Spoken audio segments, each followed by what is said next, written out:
पावसाळ्यात उगवणारी टाकळीची रानभाजी मी आज तुमका दाखवते।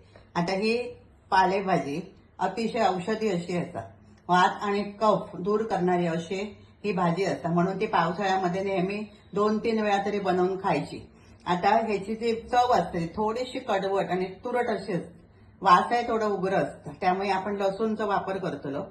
आणि ही भाजी घेताना फक्त पानं काढून घ्यायची, त्याचे देठ नाही घ्यायचे, कारण ते देठ जून असतं आणि ते चिरले पण जाणार नाही आणि चिरला तर शिजले पण जाऊचे नाही। त्यामुळे अशा प्रकारे ही भाजी स्वच्छ धुवायची मात्र पावसाळ्यामध्ये जरा जास्त वेळा धुणं आवश्यक असतं। आणि मग ही अशी बारीक चिरून घ्यायची।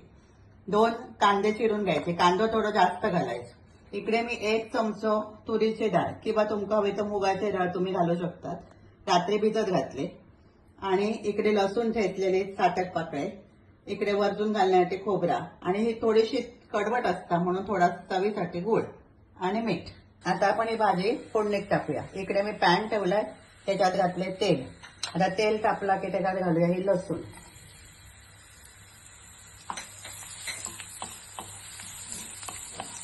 लसूण थोडीशी भाजली की त्याच्यात घालायचो कांदा।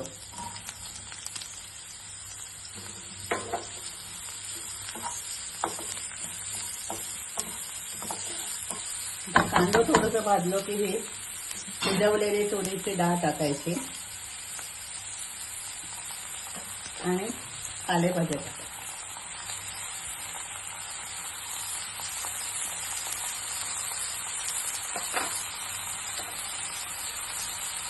गूळ आणि मीठ घालताना थोडा कमीच घालायचा, कारण पालेभाजी शिजली की ती थोडीशी आळसतात आणि म्हणून मीठ कमी वापरायचं। काही मीठ पण ढवळायचे।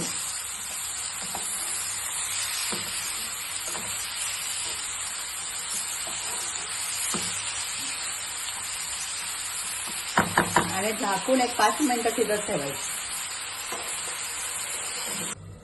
आता ही 5 मिनिटं आपण भाजी शिजत ठेवली, आता उघडून बघूया।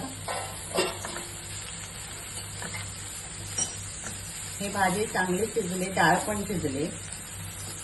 आधी भिजत घातल्यामुळे डाळ अगदी व्यवस्थित शिजली।